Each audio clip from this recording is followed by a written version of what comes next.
إن الله وملائكته يصلون على النبي يا أيها الذين آمنوا صلوا عليه وسلموا تسليما.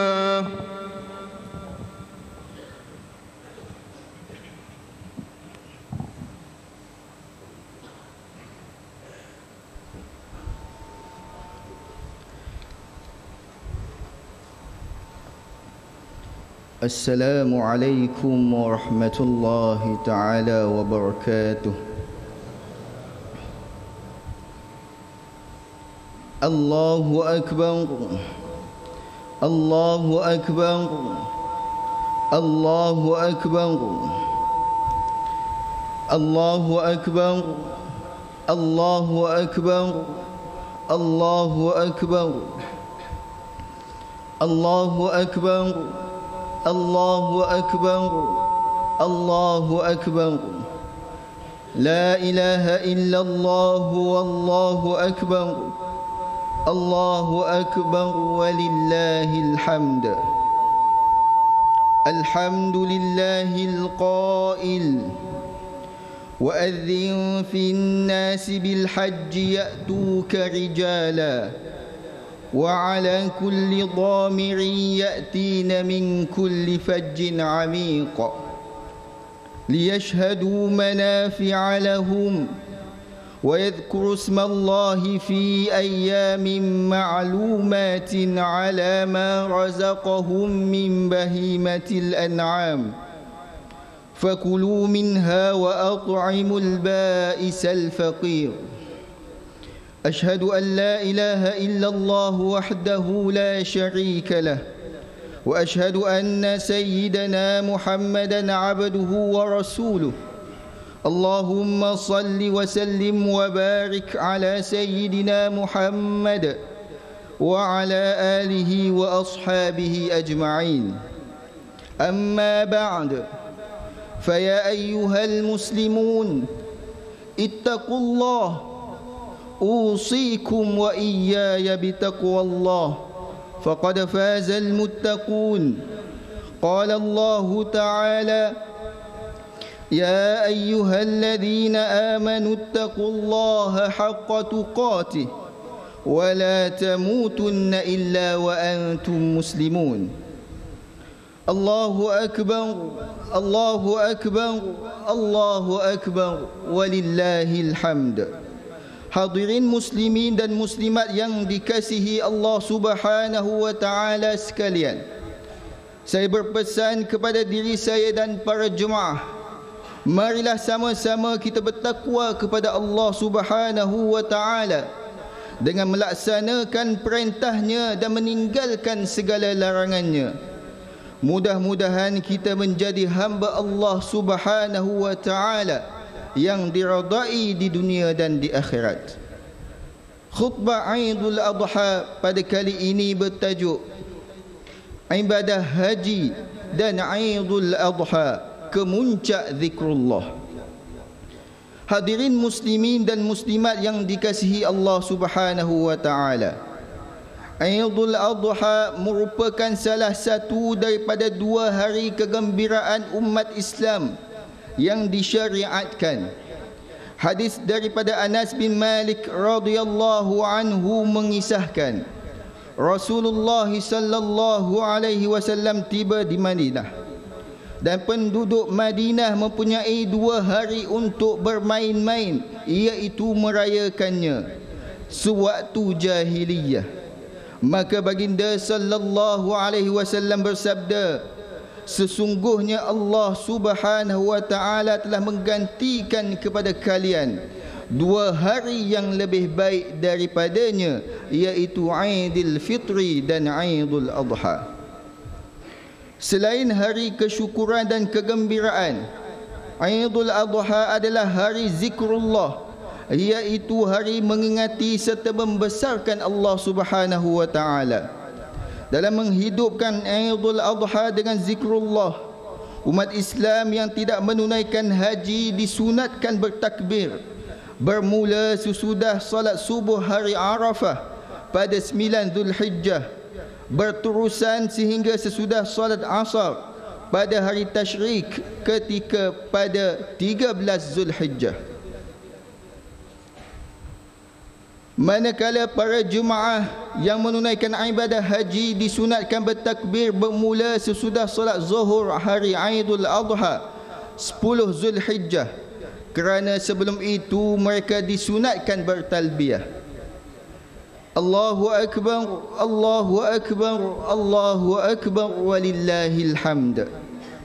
Muslimin muslimat yang diberkati Allah Subhanahu wa taala, maqasid atau tujuan utama ibadah haji adalah zikrullah, dan ialah merupakan ruh, intipati dan maksud kepada ibadat haji, sebagaimana hadis Aisyah radhiyallahu anha bahawa Rasulullah sallallahu alaihi wasallam bersabda, "Innama ju'ila at-tawafu was-sa'yu baina as-safa wal-marwah wa ramyul jimari liiqamati dzikrillahi azza wa jal." Sesungguhnya tujuan tawaf, sa'i antara Safa dan Marwah, dan melemparkan jamrah ialah untuk mengingati Allah azza wa jal, iaitu yang maha agung. Hakikatnya zikrullah merupakan maqasid dalam setiap ibadah yang dilaksanakan.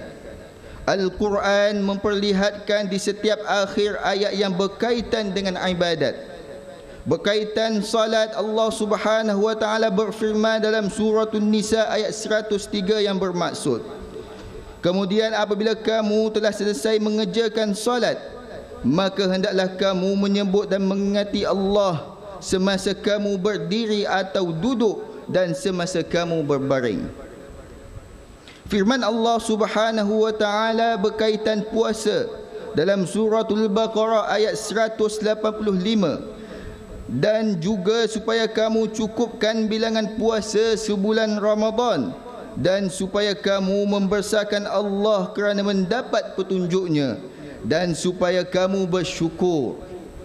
Manakala berkaitan haji, Allah Subhanahu wa taala berfirman dalam suratul Baqarah ayat 200 yang bermaksud, "Kemudian apabila kamu telah selesai mengerjakan haji kamu, maka hendaklah kamu menyebut-nyebut dan mengingati Allah dengan membesarkannya." Allahu Akbar, Allahu Akbar, Allahu Akbar, walillahil hamd. Muslimin dan muslimat yang berbahagia, takbir adalah syiar sambutan hari raya. Bahkan kegembiraan hari raya dimanifestasikan dengan alunan takbir yang penuh penghayatan. Padanya wujud rasa kesyukuran, kegembiraan dan keinsafan. Takbir dilaksana bertujuan mengagungkan Allah Subhanahu wa taala dengan menyebut kalimah Allahu Akbar secara berulang kali. Dalam takbir hari raya, kita bukan sahaja mengucapkan takbir, tetapi bersamanya lafaz-lafaz pujian yang lain yang mengungkapkan keagungan Allah Subhanahu wa taala, seperti lafaz tahmid alhamdulillah, lafaz tasbih subhanallah, lafaz tahlil la ilaha illallah. Allahu akbar, Allahu akbar, Allahu akbar, walillahil hamd. Lafaz-lafaz pujian yang diungkapkan mesti diikuti bersamanya penghayatan bahawa Allah Subhanahu wa taala adalah Tuhan, pencipta dan pemilik segalanya. Setiap kita, bahkan sekalian makhluk, berhajat kepadanya. Justru sebagai hamba, marilah kita insaf, tunduk serta patuh dalam mengerjakan segala suruhannya dan meninggalkan segala larangannya. Lafaz takbir pada hari raya turut mengingatkan kita peristiwa peperangan Ahzab. Lafaznya sadaqa wa'dah wa nasara 'abdah wa hazamal ahzaba wahdah. Allah Subhanahu wa taala membenarkan janjinya, membantu hambanya dan mengalahkan perkataan Al-Ahzab dengan sendirinya. Perkataan Al-Ahzab dalam lafaz takbir merujuk peristiwa perang Ahzab atau perang Khandaq yang berlaku bulan Syawal tahun kelima Hijrah bersamaan 627 Masihi. Di waktu ini umat Islam yang dibentangi parit diasak dari setiap sudut oleh pakatan sekutu musyrikin Mekah dan kelompok Yahudi Madinah. Dalam suratul Ahzab ayat 10 dan 11, Allah Subhanahu wa taala menggambar situasi getir umat Islam di mana pandangan menjadi tidak tentu arah, hati resah gelisah dan perasaan bagaikan digoncang dengan dahsyatnya. Namun dengan angin ribut kencang serta angkatan tentera malaikat yang tidak dilihat, Allah Subhanahu wa taala membantu tentera Islam sebanyak 3,000 orang mengalahkan musuh yang melebihi 10,000 orang. Allahu akbar, Allahu akbar, Allahu akbar walillahil hamd. Syariat ibadat kurban yang dilaksanakan sepanjang Aidul Adha adalah zikrullah, kerana sembelihan yang dikemukakan adalah kesyukuran di atas segala nikmat serta hidayat kurniaannya dan ketulusan hati kerana Allah Subhanahu wa taala. Ibadat kurban adalah zikrullah kerana individu yang berkemampuan membelanjakan hartanya, menyembelih korbannya dan berbahagi rezeki dagingnya kepada fakir miskin serta golongan yang layak menerimakannya kerana Allah Subhanahu wa taala. Sungguh keikhlasan dan ketulusan semata-mata kerana Allah Subhanahu wa taala adalah syarat penerimaan ibadah di sisinya. Firman Allah Subhanahu wa taala dalam surah Al-Hajj ayat 37 yang bermaksud, daging dan darah binatang kurban ataupun hadiah itu tidak sesekali akan sampai kepada Allah, tetapi yang sampai kepadanya ialah amal yang ikhlas yang berdasarkan takwa daripada kamu. Demikianlah ia memudahkan binatang-binatang itu bagi kamu supaya kamu membesarkan Allah kerana mendapat nikmat petunjuknya.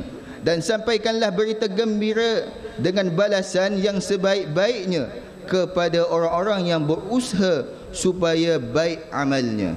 Allahu akbar, Allahu akbar, Allahu akbar walillahil hamd. Hadirin yang dirahmati Allah Subhanahu wa taala sekalian, mengakhiri khutbah Aidul Adha pada tahun ini, marilah kita menghayati dan mengambil pedoman terhadap perkara berikut. Yang pertama, umat Islam hendaklah terus istiqamah dengan penghayatan zikrullah dalam setiap ibadah yang dilaksanakannya. Seterusnya dimurnikan pelaksanaannya dengan ketulusan hati semata-mata kerana Allah Subhanahu wa taala. Kedua, umat Islam hendaklah yakin bahawa pejuang, pembela dan pendokong agama Allah Subhanahu wa taala yang berkorban masa, harta dan tenaga mereka akan sentiasa berada dalam pembelaan Allah Subhanahu wa taala. Yang ketiga, umat Islam hendaklah mengerjakan ibadah kurban dengan rasa kesyukuran dan ketakwaan. Seterusnya menerapkan aspek tolong-menolong, prihatin kepada pihak yang memerlukan dan kasih mengasihi sesama insan. A'udzu billahi minasyaitonir rajim. ولكل أمة جعلنا منسكا ليذكروا اسم الله على ما رزقهم من بهيمة الأنعام فإلهكم إله واحد فله أسلموا وبشر المخبتين. Dan bagi tiap-tiap umat kami syariatkan ibadat menyembelih kurban atau lain-lainnya supaya mereka menyebut nama Allah sebagai bersyukur akan pengurniaannya kepada mereka binatang-binatang ternak yang disembelihkan itu, kerana Tuhan kamu semuanya ialah Tuhan yang Maha Esa. Maka hendaklah kamu tunduk taat kepadanya dan sampaikanlah berita gembira wahai Muhammad kepada orang-orang yang tunduk taat. Barakallahu li wa lakum fil Qur'anil azim ونفعني وإياكم بما فيه من الآيات والذكر الحكيم وتقبل مني ومنكم تلاوته إنه هو السميع العليم. أقول قولي هذا وأستغفر الله العظيم لي ولكم ولسائر المسلمين والمسلمات فاستغفروه إنه هو الغفور الرحيم. الله أكبر الله أكبر الله أكبر لا إله إلا الله والله أكبر الله أكبر ولله الحمد. بسم الله الرحمن الرحيم. اللهم إنا نسألك بحرمة هذا اليوم المبارك أن تكشف عنا كربتنا وأن تغفر لنا. Dibacakan oleh khutbah sebentar tadi adalah berkenaan untuk kita sentiasa bersyukur, bersederhana dan lebih penting adalah untuk terus mengamalkan zikrullah dalam kehidupan tak kira pada bila-bila masa sahaja. Okey, itu antara pembukaan bagi Malaysia hari ini istimewa Aidil Adha pada kali ini. Kita mulakan melintas langsung dari Masjid Puncak Alam. Sepasnya kita akan kembali bersama-sama untuk melihat kepada bagaimana mereka menunaikan ibadah korban sebentar saja lagi dengan sembelihannya di luar sana. Tapi kita akan teruskan pengisian berikutnya bersama dengan rakan-rakan setugas di Malaysia hari ini. Okey, kita akan terus kembali ke Malaysia hari ini selepas ini. Teruskan bersama dengan kami. Walhamdulillahi katsira wa subhanallahi bukratan wa asila.